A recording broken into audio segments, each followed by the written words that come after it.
السلام علیکم ورحمۃ اللہ وبرکاتہ، نحمدہ ونصلی علی رسولہ الکریم، اما بعد فاعوذ باللہ من الشیطان الرجیم، بسم اللہ الرحمن الرحیم۔ پرہیز علاج سے بہتر ہے، یعنی کوئی دوائی نہ لے، کچھ نہ لے، فاسٹنگ شروع کر دیں تو فاسٹنگ میں بھی شفا ہے۔ اور پھر دعائیں، آیات، سب سے بڑھ کر سورۃ الفاتحہ جس کا نام یہ شفا ہے، سورۃ الفاتحہ سے علاج کریں۔ خارجہ بن سل تمیمی اپنے چچا سے نقل کرتے ہیں، ایک مرتبہ وہ رسول اللہ صلی اللہ علیہ وسلم کی خدمت میں حاضر ہوئے۔ جب واپس جانے لگے تو ایک قوم کے پاس سے گزرے جن کے ہاں ایک مجنون آدمی تھا، یعنی اس کا ذہنی توازن ٹھیک نہیں تھا۔ اسے انہوں نے لوہے کی زنجیروں سے باندھ رکھا تھا۔ اس کے اہل خانہ کہنے لگے، ہمیں معلوم ہوا کہ تمہارا یہ ساتھی یعنی نبی صلی اللہ علیہ وسلم کو خیر لے کے آیا ہے، وہ خود نہیں ہوں گے مسلمان، نہیں پتا ہوگا، تو کیا اس کے پاس کوئی ایسی چیز ہے کہ جس سے علاج کیا جائے اس کا؟ وہ کہتے ہیں کہ میں نے سورۃ فاتحہ پڑھ کر دم کیا تو وہ ٹھیک ہو گیا۔ یقین اصل چیز ہے نا، کہ یقین کتنا ہے۔ ایک لیکچر یقین پر بھی ہونا چاہیے، کیونکہ نا دین کے معاملے میں، دعاؤں کے معاملے میں ہمارا یقین نہیں ہوتا۔ الثقۃ باللہ۔ پھر جو منزل ہم پڑھتے ہیں اس میں سورۃ فاتحہ کے علاوہ آیت الکرسی ہے، البقرہ کی آخری 2 آیات ہیں، کیونکہ نبی صلی اللہ علیہ وسلم نے فرمایا جس نے سورۃ البقرہ کی آخری 2 آیات ایک رات کو پڑھی وہ اسے ہر آفت سے بچانے کے لیے کافی ہوں گی۔ اور آیت الکرسی کا تو فائدہ آپ کو معلوم ہی ہے۔ پھر معوذات ہیں، قل هو اللہ احد، قل اعوذ برب الفلق، قل اعوذ برب الناس۔ نبی صلی اللہ علیہ وسلم نے فرمایا صبح اور شام 3 بار معوذات کہہ لو تو یہ ہر چیز سے تمہیں کفایت کریں گی۔ پھر یہ دعا جو کل میں نے آپ کو بتائی تھی، انی مسنی الضر وانت ارحم الراحمین۔ اور اگر وسوسے آ رہے ہیں بہت اور بے چینی ہے اور دل پریشان ہے تو انی مسنی الشیطان بنصب وعذاب، یہ شیطان نے مجھے سخت تکلیف اور عذاب میں ڈال رکھا ہے، یعنی وسوسوں اور نیگیٹو تھنکنگ کی وجہ سے۔ حضرت ایوب علیہ السلام کا حال یاد کر کے اور پھر انت ارحم الراحمین بھی کہیں ساتھ۔ اور پھر ایوب علیہ السلام کا انداز جو ہے نا دعا کا، وہ بڑا خوبصورت ہے، وانت ارحم الراحمین، اور اپنے حال کا ذکر کیا کہ اللہ میں تکلیف میں ہوں، آپ جانتے ہیں۔ تو ہم اس طرح بھی دعائیں کر سکتے ہیں، یا اللہ آپ نے ایوب علیہ السلام کو صحت دی تھی، یا اللہ آپ نے زکریا علیہ السلام کو بیٹا دیا تھا، یا اللہ آپ نے یوسف علیہ السلام کو لوٹا دیا تھا، یا اللہ آپ نے موسیٰ علیہ السلام کی حفاظت کی تھی، یا اللہ آپ میری یہ تکلیف دور کر دیں۔ سورۃ الانبیاء میں وہ اتنی خوبصورت دعائیں پڑھتے ہیں تو دل پگھلتا ہے، سارے انبیاء کی جو دعائیں قبول ہوتی گئیں ان کا واسطہ دے کر کے اللہ آپ نے ان سب کی دعائیں قبول کی، آپ میری بھی دعا قبول کریں اور میری یہ تکلیف دور کر دیں۔ اور پھر یہ ہے کہ جیسے نیک لوگ اللہ سے اچھا گمان رکھتے تھے، ابراہیم علیہ السلام نے کہا وَإِذَا مَرِضْتُ فَهُوَ يَشْفِينِ، وہ مجھے شفا دیتا ہے جب میں بیمار ہوتا ہوں۔ یہ یقین ہو اور پھر اس طرح شفا مانگے اللہ سے کہ اللہ تعالیٰ آپ کے ہاتھ میں شفا، بیدک الشفا۔ پھر وہ جو مسنون دعائیں گرین کارڈ کی ہیں، امسح البأس رب الناس بیدک الشفا، لا یکشف الکرب الا انت، اے لوگوں کے رب تکلیف دور کر دے، تیرے ہی ہاتھ میں شفا ہے، تیرے سوا اس کو کوئی دور کرنے والا نہیں۔ نبی صلی اللہ علیہ وسلم بیمار پر ان الفاظ کے ساتھ دم کیا کرتے تھے۔ اور پھر ایک اور روایت میں آتا ہے، انس رضی اللہ عنہ کہتے ہیں کہ میں تم پر وہ دعا پڑھ کر کیوں نہ دم کروں جسے رسول اللہ صلی اللہ علیہ وسلم پڑھتے تھے۔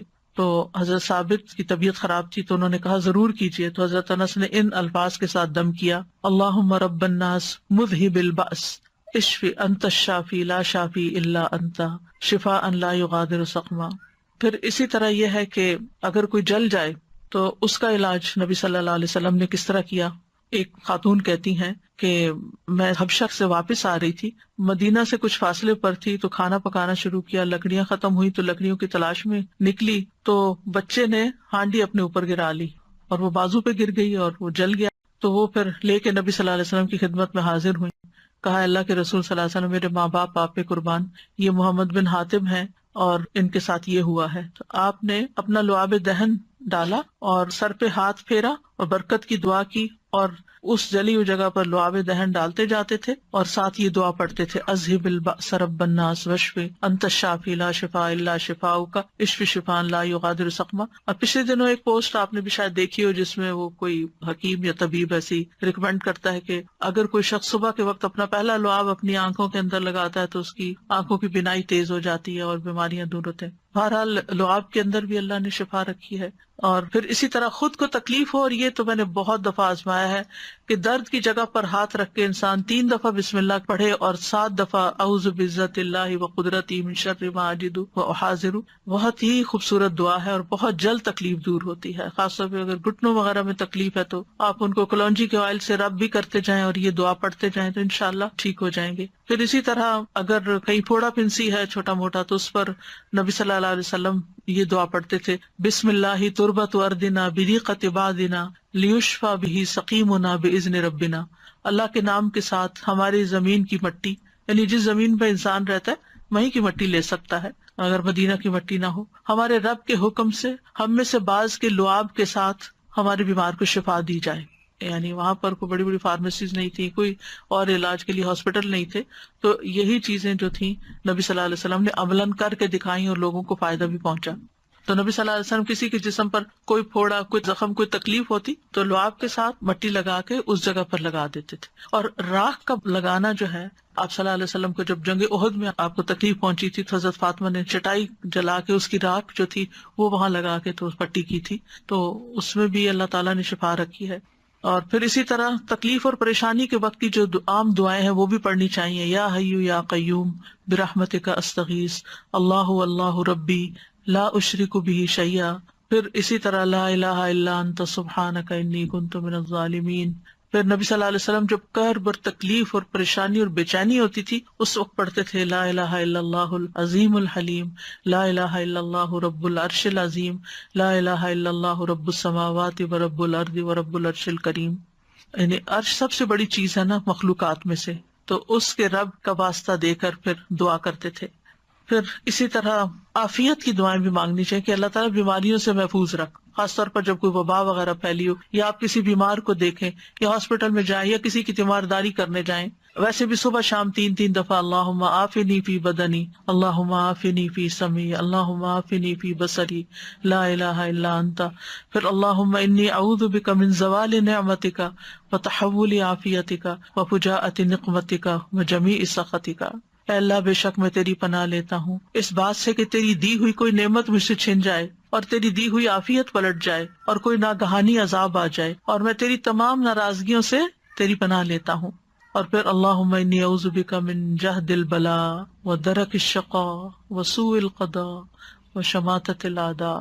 اے اللہ بے شک میں تیری پناہ مانگتا ہوں سخت مصیبت، بدبختی لاحق ہونے، بری تقدیر اور دشمنوں کے خوش ہونے سے. پھر اسی طرح اللہم انی اعوذ بک من السمم والبکم والجنون والجذام والبرص وسیء الاسقام. اے اللہ بے شک میں بہرے پن، گنگے پن، پاگل پن، کوڑ، برس اور تمام بری بیماریوں سے تیری پناہ مانگتا ہوں. اور پھر اللہم انی اعوذ بک من الہم والحزن والعجز والکسل والجبن والبخل وغلبۃ الدین وقہر الرجال. اخلاقی بیماریوں سے، روحانی بیماریوں سے نجات. اے اللہ میں تیری پناہ مانگتا ہوں دکھ، غم، عاجزی، سستی، بخل، بزدلی، قرضداری کے بوجھ اور لوگوں کے اپنے اوپر غلبے سے. پھر اعوذ بکلمات اللہ التامات من شر ما خلق. ہر طرح کے شر سے اللہ تو مجھے بچا لے. جہاں بھی انسان جائے، کسی شہر میں جائے، کسی جگہ پر جائے، پلین میں ہو، کہیں پر آپ انٹر ہو، بینک میں، اسکول میں، تو 3 دفعہ اگر آپ یہ پڑھ لیں کوئی چیز آپ کو نقصان نہیں دیتی. کیونکہ انسان کو ڈر ہوتا ہے نا کہ یہ وائرسز ہوں گے، اور خاص طور پر آج کل کے سیناریو میں. پھر اعوذ بکلمات اللہ التامات من کل شیطان وہامۃ ومن کل عین لامۃ. یعنی لوگوں کی گیدرنگ میں جائیں، آپ کو ڈر ہوتا ہے کہ نظر نہ لگ جائے، کوئی اور اسی طرح کی چیز. یہ دعا بھی بہت فائدے کی ہے، ویسے بھی پڑھنی چاہیے.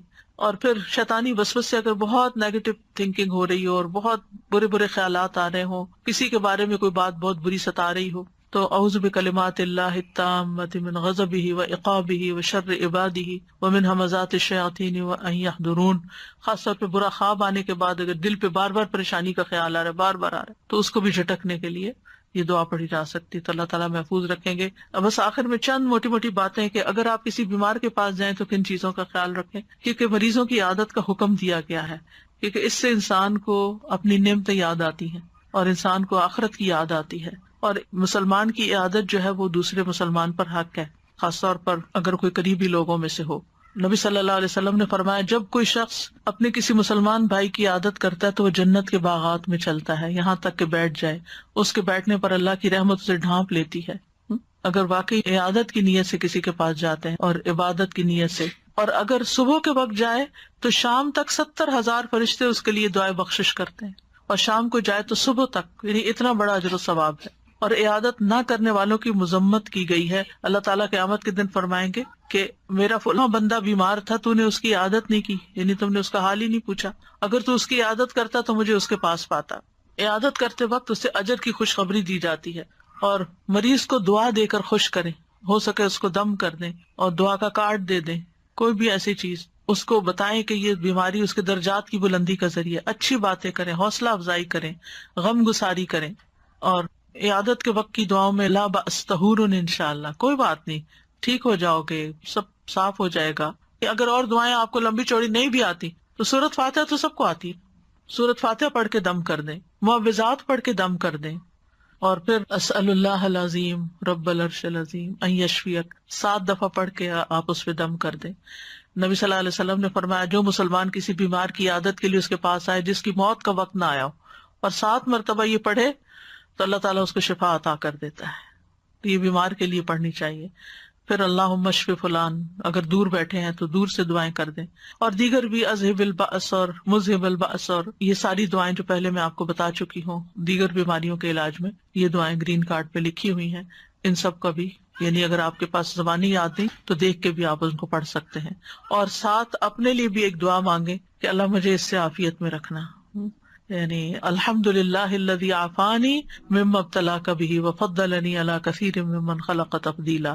تو حدیث میں آتا ہے کہ جو یہ پڑھے گا اس مصیبت سے محفوظ رہے گا جس میں دوسرا مبتلا ہے۔ تو اللہ تعالیٰ ہمیں بیماریوں میں اور ساری تکلیفوں میں درست رویہ اختیار کرنے کی توفیق دے، اور سنت کے مطابق علاج بھی اور بہیو کرنے کی توفیق دے جس سے اللہ تعالیٰ راضی ہو جائے۔ یہ ایک باری امتحان ہے، اس امتحان کو پاس کرنا ضروری ہے، اور پاس کرنے پر بہت بڑے درجات ہیں، اور اگر انسان اس پر ناکام ہو جاتا ہے تو دنیا میں بھی تکلیف اور آخرت کی بھی تکلیف۔ وآخر دعوانا ان الحمد للہ رب العالمین۔ سبحانک اللہم وبحمدک، اشہد ان لا الہ الا انت، استغفرک واتوب الیک۔ السلام علیکم ورحمۃ اللہ وبرکاتہ۔